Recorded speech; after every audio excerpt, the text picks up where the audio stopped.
오늘 본문 말씀은 세 가지 치유 이야기가 나옵니다. 예수님께서 나병 환자를 고치시고 백부장의 하인을 고치시고 그리고 베드로의 장모를 고치십니다. 여기 나오는 이 치유 이야기들은 단순히 육신의 문제만을 해결하는 것이 아니라 저들의 영적인 문제까지도 해결하시는 그 예수님의 긍휼을 우리가 볼 수 있습니다.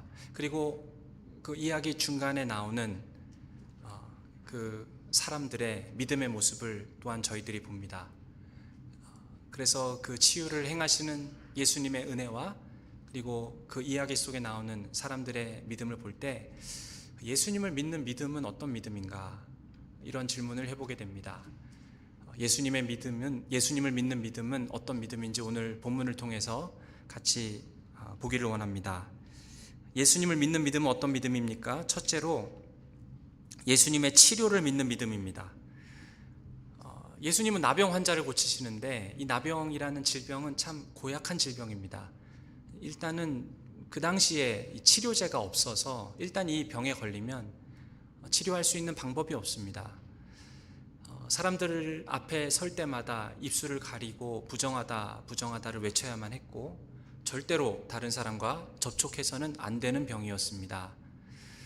뿐만 아니라 가족들과 함께 살 수 없이 집을 떠나야 하고 자기 마을도 떠나야 하는, 그래서 생이별을 해야 되는 그런 질병이 문둥병, 나병이었습니다. 더 안타까운 것은 이 나병에 걸리면 부정하다라고 제사장이 선포를 합니다. 부정한 사람이기 때문에 제사에도 참여할 수 없고 예배에도 참여할 수 없고 모든 그런 신앙의 활동이나 모임 가운데 들어갈 수도 없습니다. 그냥 멀리서 혼자 외롭게 살아야 됩니다.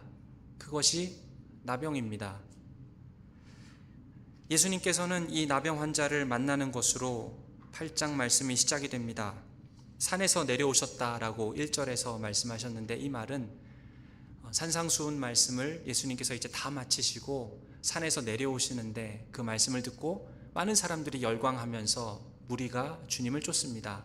근데 그 무리들 중에 나병 환자가 예수님께로 나옵니다. 2절에 한 나병 환자가 나와 절하며 이르되 주여 원하시면 저를 깨끗하게 하실 수 있나이다 하거늘.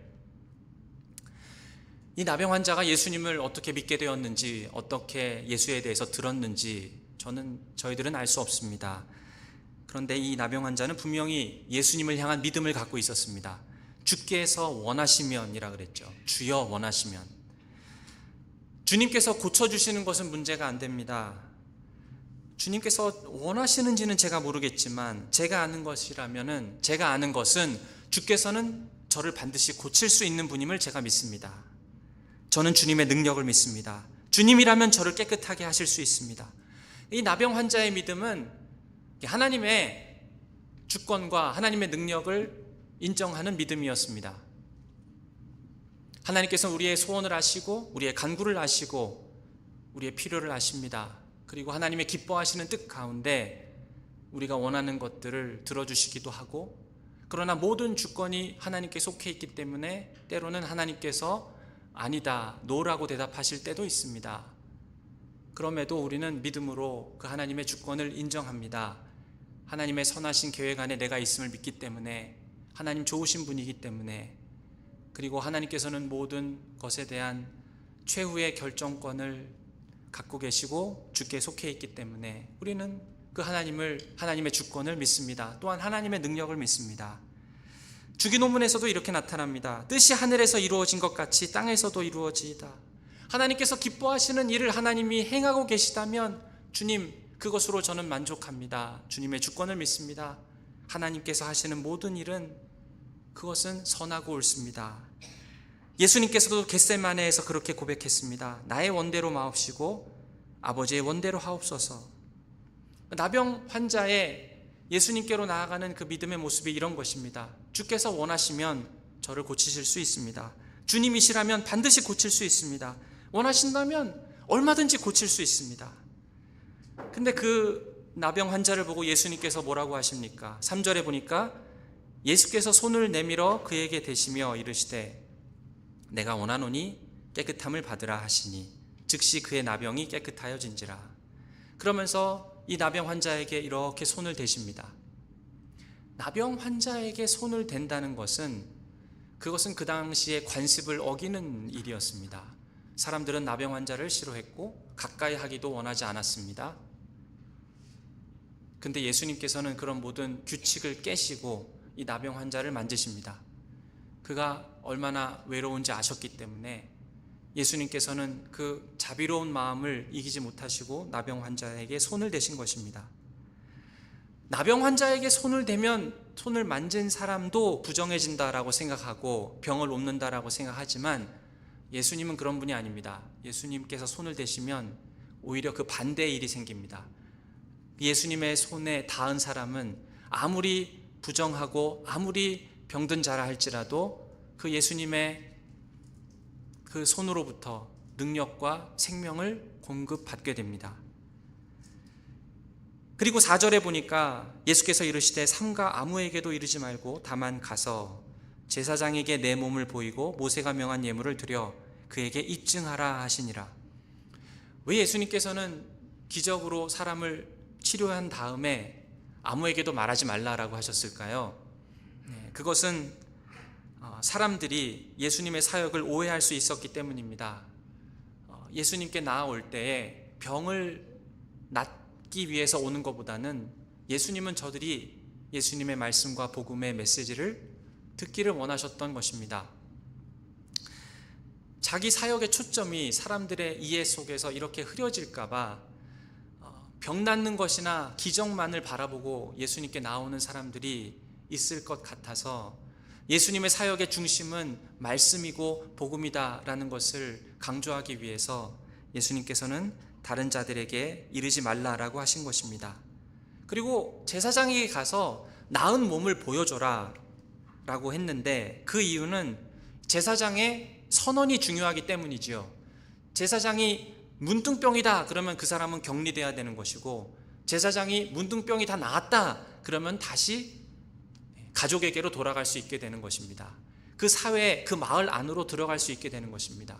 그러니까 사람답게 살 수 있게 되는 것이죠. 이 사람을 죄에서부터, 그 병에서부터, 질병으로부터 고쳐줄 뿐만 아니라 그 사람의 모든 관계들까지도 그 사람 삶 자체를 완전하게 회복시켜주는 것이 예수님께서 한 사람을 치유할 때 일어나는 일입니다.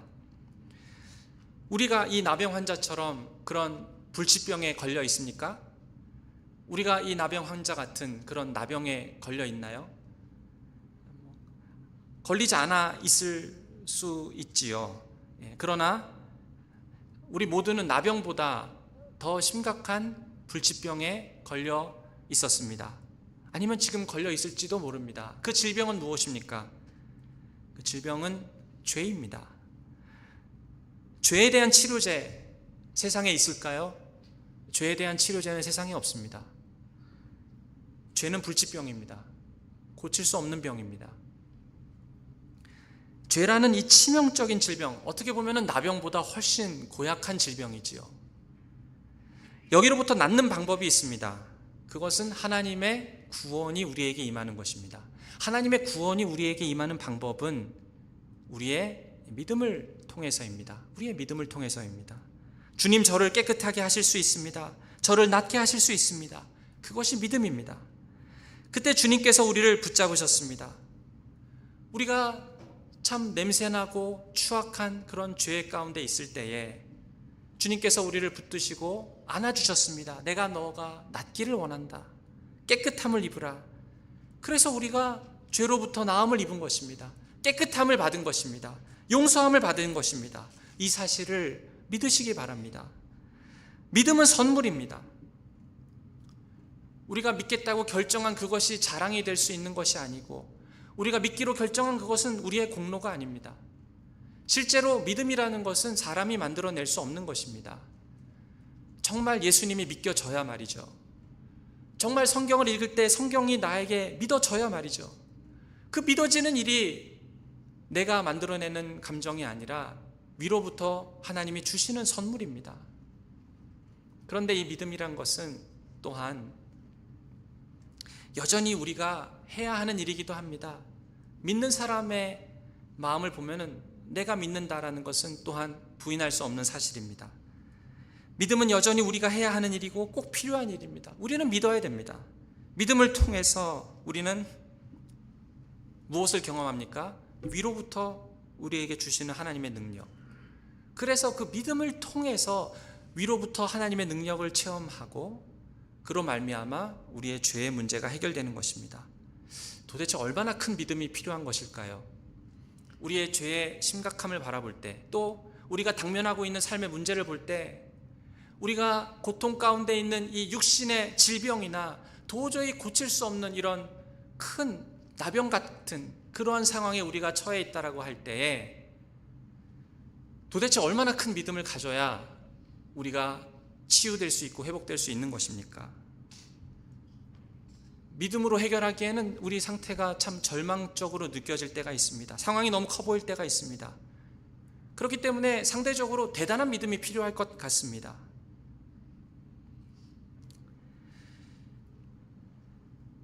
예수님께서 지금 우리에게 말씀을 통해서 주시는 것이 마치 대단한 질병이나 대단한 삶의 문제를 해결하기 위해서는 그만큼의 대단한 믿음이 필요하다라고 말씀하시는 걸까요?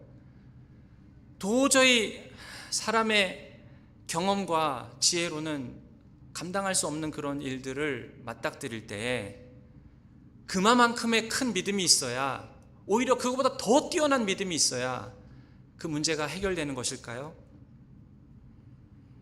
예수님께서는 더 큰 믿음을 요구하는 것이 아닙니다.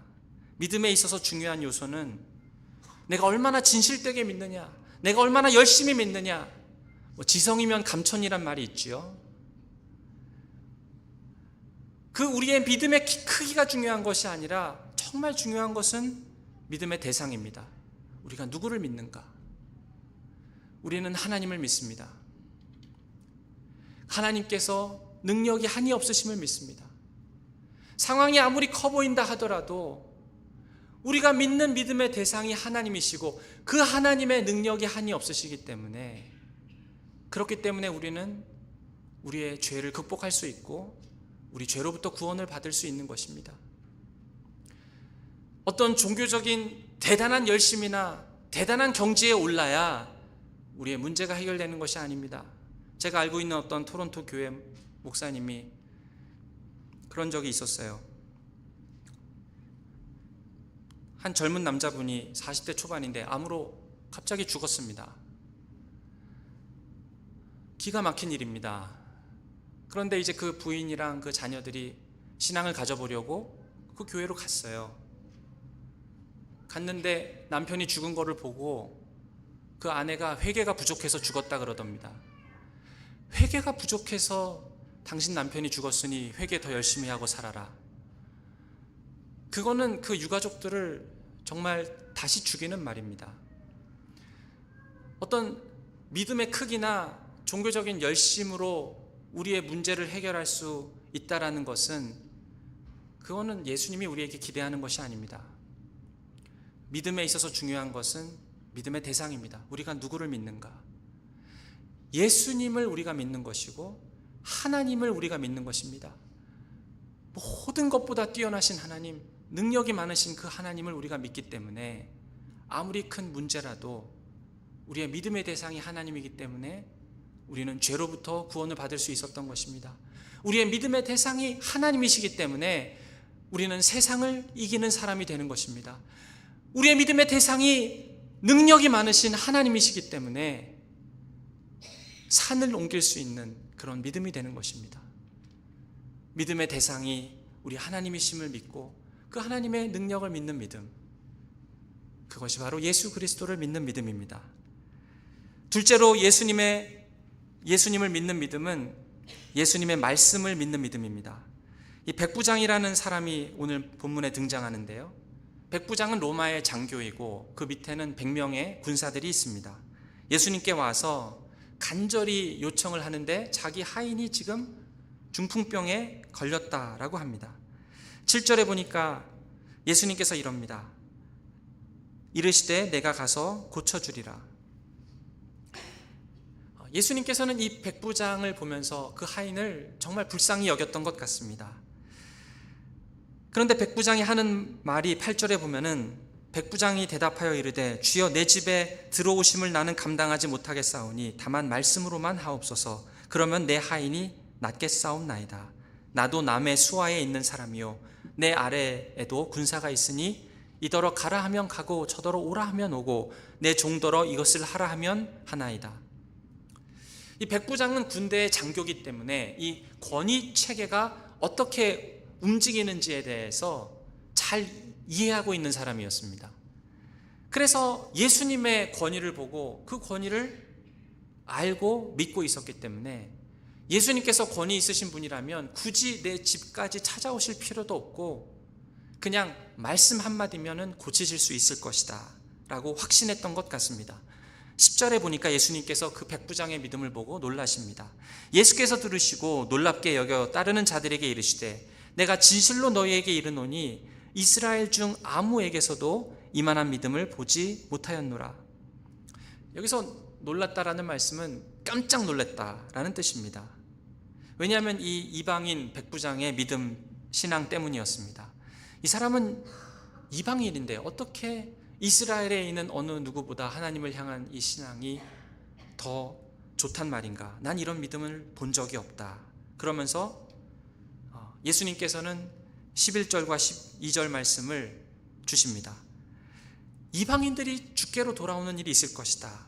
또 너희에게 이르노니 동서로부터 많은 사람이 이르러 아브라함과 이삭과 야곱과 함께 천국에 앉으려니와 그 나라의 본 자손들은 바깥 어두운 데 쫓겨나 거기서 울며 이를 갈게 되리라.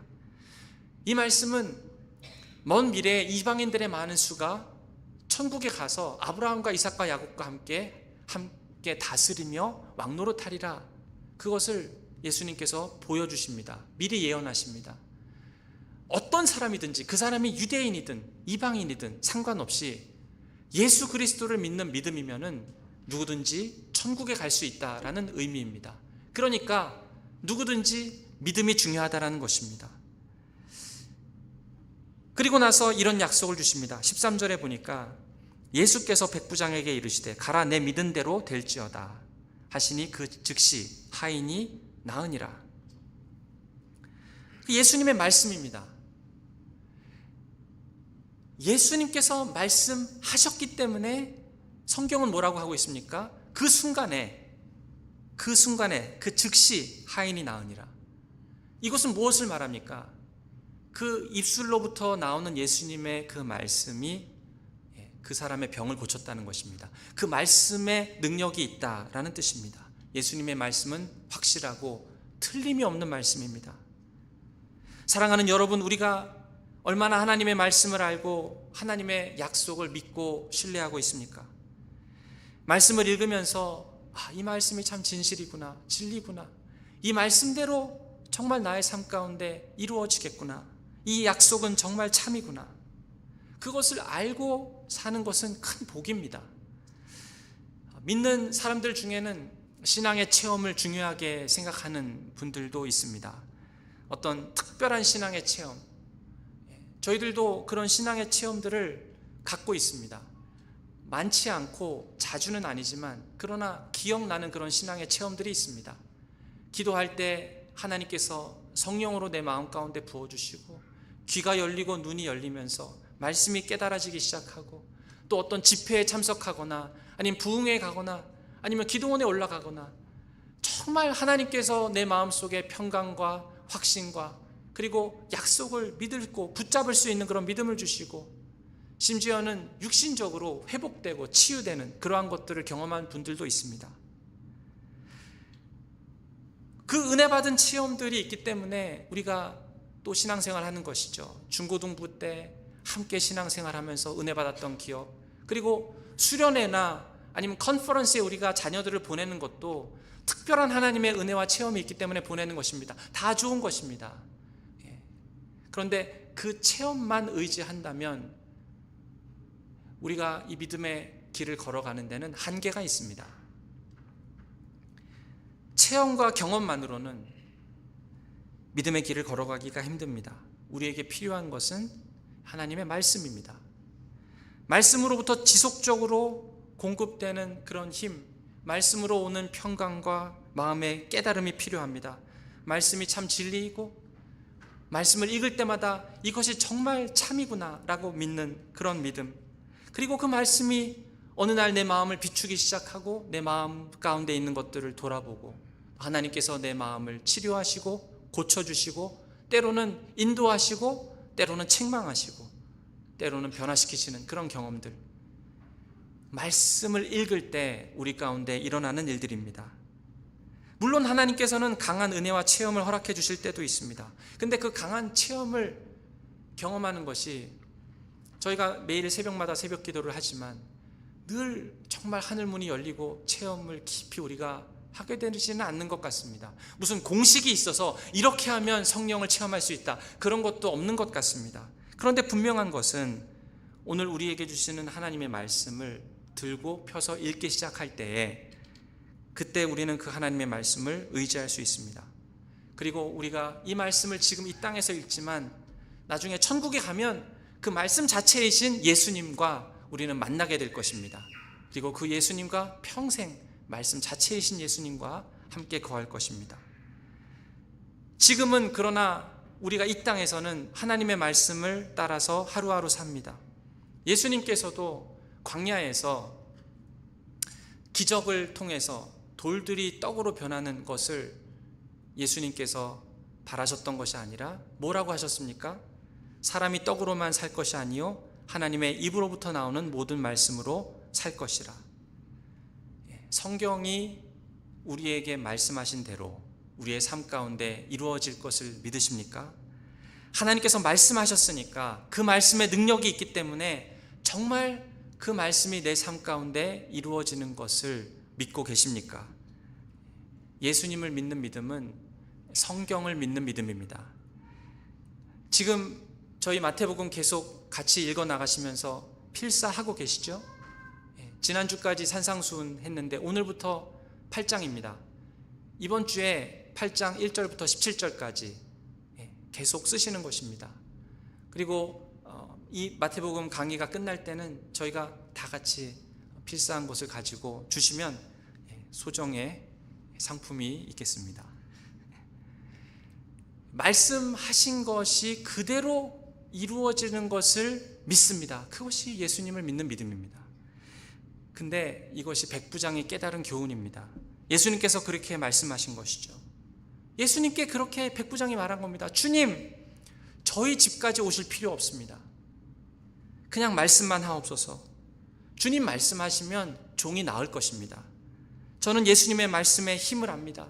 예수님 말씀은 능력이 있습니다. 예수님께서 말씀으로 온 우주를 창조하셨습니다.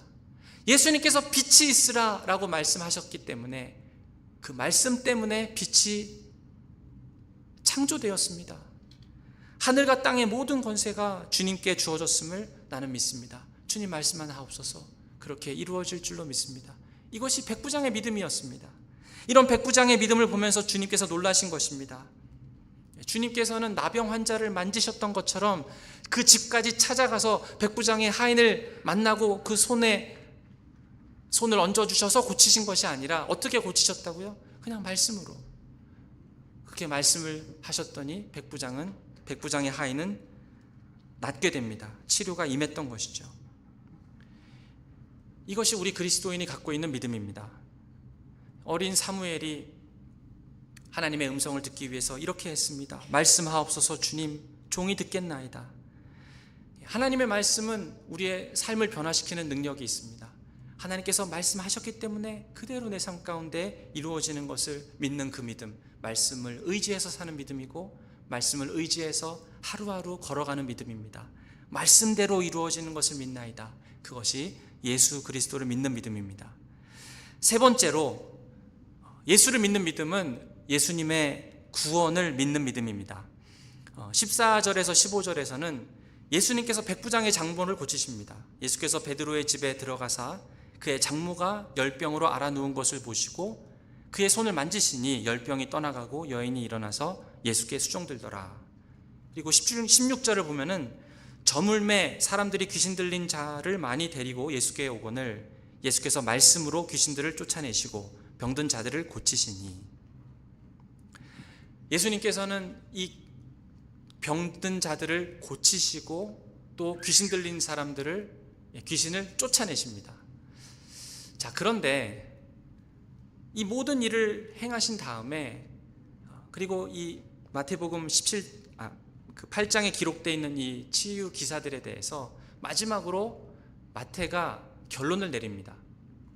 우리가 이 말씀들을 보면은 예수님께서는 참 자비가 많으신 분이시구나, 사랑이 많으시구나, 예수님께서는 병을 고치실 수 있는 능력이 있으시구나, 그 말씀의 능력이 있으시구나, 그렇게 결론을 내린다면은 깔끔합니다. 쉽습니다. 누구든지 그렇게 생각하고 이 말씀에 대한 메시지를 받을 수 있습니다. 능력이 많으신 예수님, 우리를 사랑하시는 예수님. 그런데 마태가 지금 이 세 가지 치유 기사를 어떻게 결론을 내리고 있냐 하면은, 그 결론을 보니까 이사야 53장 4절 말씀을 인용합니다. 그래서 17절에 이 모든 치유 기사의 결론을 17절에 이렇게 끝내고 있습니다. 이는 선지자 이사야를 통하여 하신 말씀에 우리의 연약한 것을 친히 담당하시고 병을 짊어지셨도다 함을 이루려 하심이더라. 이게 세 가지 치유 기사의 결론입니다. 왜 이사야 53장 말씀을 인용하셨을까? 그냥 예수님 자비로우시다, 병 고치는 능력이 있으시다, 그리고 끝내면 깔끔할 것 같은데 왜 53장 말씀을 인용하실까? 우리의 연약한 것을 친히 담당하시고 병을 짊어지셨다 함을 이루려 하심이라. 그러니까 이 결론은 뭐냐면, 구약에 있는 말씀이 그리스도의 치유 사역을 통해서 지금 성취되고 있다. 이게 지금 결론입니다. 좀 어려워요. 그리스도께서 구약의 말씀을 지금 치유 사역을 통해서 성취하고 있다. 마태가 그렇게 결론을 낸 것이죠. 그러면 53장이 뭐라고 말하는지 잠깐 같이 보겠습니다. 이사야 53장 4절부터 보면 아마 많이 알고 계시는 말씀일 건데요. 그는 실로 우리의 질고를 지고 우리의 슬픔을 당하였거늘 우리는 생각하기를 그는 징벌을 받아 하나님께 맞으며 고난을 당한다 하였노라. 그가 찔림은 우리의 허물 때문이요 그가 상함은 우리의 죄악 때문이라. 그가 징계를 받음으로 우리는 평화를 누리고 그가 채찍에 맞음으로 우리는 나음을 받았도다. 우리는 다 양 같아서 그릇 행하여 각기 제 길로 갔거늘 여호와께서는 우리 모두의 죄악을 그에게 담당시키셨도다. 이 말씀은 뭐냐 하면, 예수님께서는 내 죄 때문에 내가 죽었어야 하는데 내 죄를 대신 담당하셔서 예수님께서 내가 당해야 될 그런 모든 징계와 형벌을 예수님이 당하셨다, 그 말씀입니다. 예수님이 나 대신 형벌을 받으셨기 때문에 나는 살 수 있었다, 그 말씀입니다. 그런데 지금 마태가 이걸 뭐라 그랬냐면은, 우리의 질고를 짊어지시는 예수님을 어떻게 봤냐면 우리의 병을 짊어지시는 예수로 또한 봤습니다.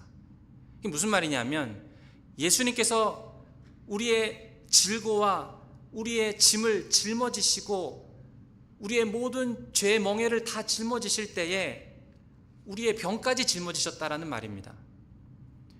왜 마태가 이렇게 얘기를 하냐 하면, 예수님께서 치유하시는 모습을 보니까, 병자들을 고치시고 저들을 낫게 하시는 그 예수님의 사역을 보면서, 예수님의 구원은 단순히 우리의 죄를 짊어지시는 것뿐만 아니라, 죄의 문제를 해결하시는 것뿐만 아니라 죄 때문에 생긴 모든 아픔과 질병과 고통을 다 해결하고 계시는구나.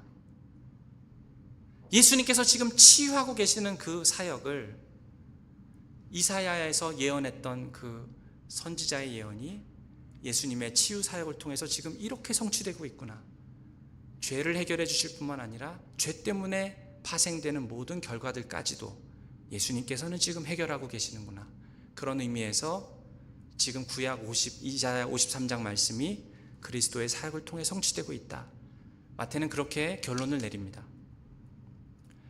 예수님께서 우리를 구원하실 때 우리의 죄의 문제뿐만 아니라 우리의 모든 죄 때문에 인간에게 들어온 고통과 질병과 죽음의 문제까지도 예수님은 해결하신다라는 것입니다. 실제로 우리 주변에 고통당하며 질병이나 아픔을 가지고 사는 분들을 우리는 종종 봅니다.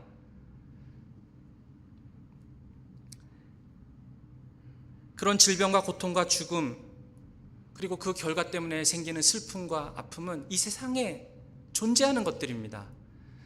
우리가 다른 사람을 볼 때, 특별히 고통 가운데 있는 사람을 볼 때에 너무 좁게 바라보면 안 됩니다. 아, 저 사람이 무슨 죄를 지었으니까 저렇게 고통을 당하고 있는 걸 거다. 저 사람이 뭘 잘못했으니까 저렇게 병 때문에 아파하고 있는 걸 거다. 그런 식으로 다른 사람을 판단해서는 절대로 안 됩니다. 이 땅에 많은 고통과 많은 아픔의 원인과 이유에 대해서 우리가 모르는 채 지나갈 때가 참 많이 있습니다. 우리가 전에 욥기서를 볼 때 같이 함께 생각하지 않았습니까? 욥은 잘못이 있어서 고난받은 게 아니라 하나님의 뜻 가운데 있었기 때문에 고난을 받았습니다. 남을 그렇게 쉽게 판단할 수 없는 것이죠.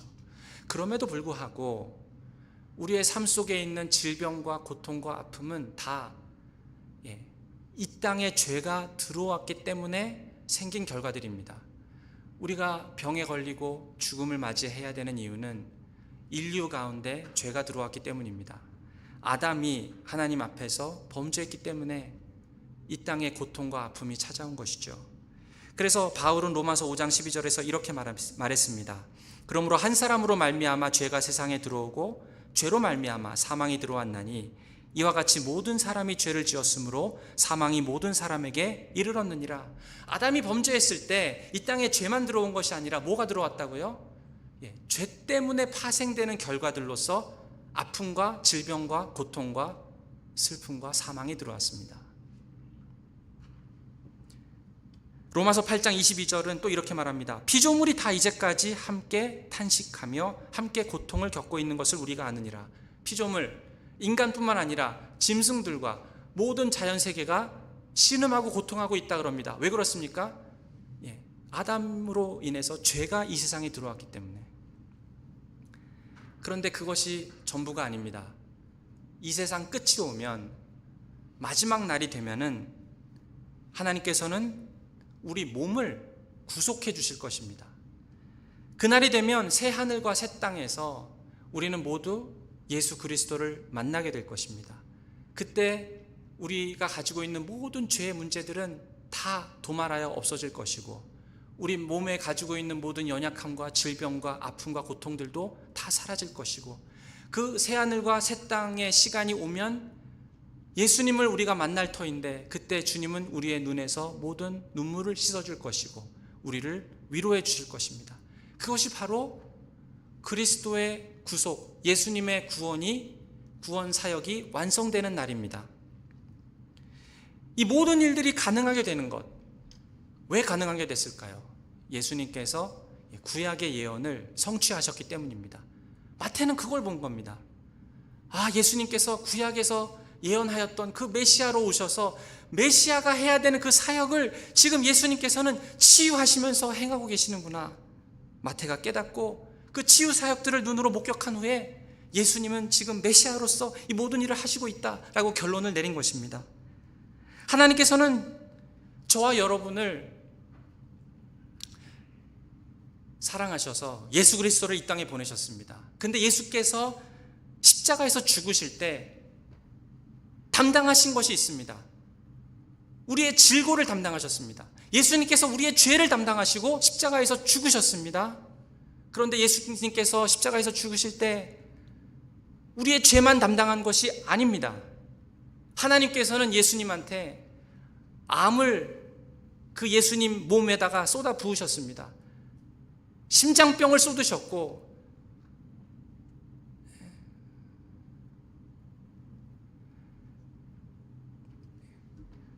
우리가 갖고 있는 모든 육신의 연약함들, 그것이 당뇨가 됐든 협심증이 됐든 뇌졸중이 됐든 중풍이 됐든 문둥병이 됐든 나병이 됐든 모든 예수님의 몸에다가 하나님께서는 다 쏟아 부으신 것입니다. 그 일이 십자가 상에서 일어났습니다. 그리고 예수님께서 십자가에서 죽으시고 다시 승리하셨을 때 우리의 모든 죄악은 다 예수님께로 옮겨졌고, 우리의 모든 연약함과 죄악과 우리 마음에 있는 고통과 육신의 질병까지도 예수님께 다 전가되었고, 예수님은 그것을 다 담당하시고 죽으셔서 부활하심으로 승리하셨습니다. 그래서 그 결과 우리는 우리의 모든 죄악은 용서받았습니다.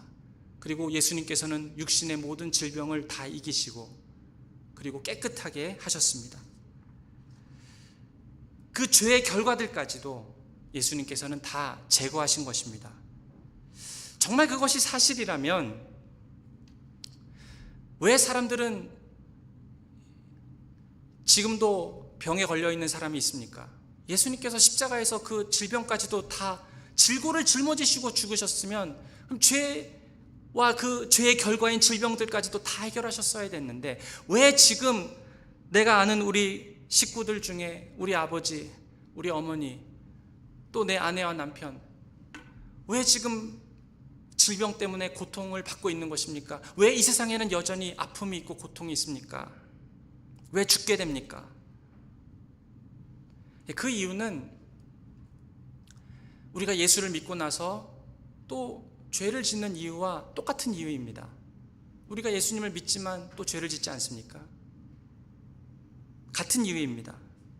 그 이유는 예수님의 구속 사역이, 우리를 구원하신 사역이 아직 완성되지 않았기 때문입니다.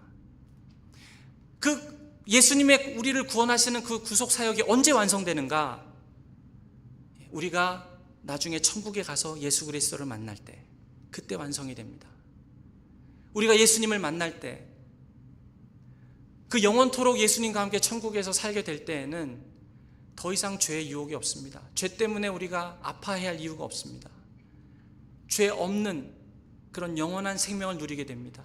뿐만 아니라 우리가 지금 고통 가운데 있는 질병이나 연약함이나 두려움이나 그리고 슬픔이나 눈물이 천국에 가서 예수님을 만날 때, 그 구원 사역이 완전히 이루어졌을 때 모든 죄의 결과들은 완전히 사라지게 됩니다. 그것이 바로 천국입니다. 그 천국에서 예수님을 만나게 될 때 우리의 질병이나 슬픔이나 고통이나 눈물은 그 모든 죄의 결과들까지도 완전히 깨끗이 해결을 받고 그리스도와 영원토록 완노릇하게 됩니다. 그 날들이 지금 우리를 기다리고 있습니다. 우리를 기다리고 있음을 믿으시기 바랍니다. 그래서 구원하시는 주님을 믿는 믿음, 예수를 믿는 믿음은 무엇이라고 했죠? 예수님께서 치유하시는 능력이 있음을 믿는 믿음입니다. 그 치유하시는 능력은 천국의 그림자와 같은 것입니다. 우리가 하나님의 도우심으로 치유의 능력을 체험하게 될 때에는 그것은 천국의 그림자입니다. 그 능력과 기쁨과 환희가 천국의 그림자로서 우리가 먼저 체험할 수 있는 것이죠. 그 주님의 능력이 우리 가운데 있음을 믿으시기 바랍니다. 그리고 그 예수 그리스도께서 말씀하실 때 그 말씀대로 이루어지는 것을 믿는 믿음이 예수 그리스도를 믿는 믿음입니다.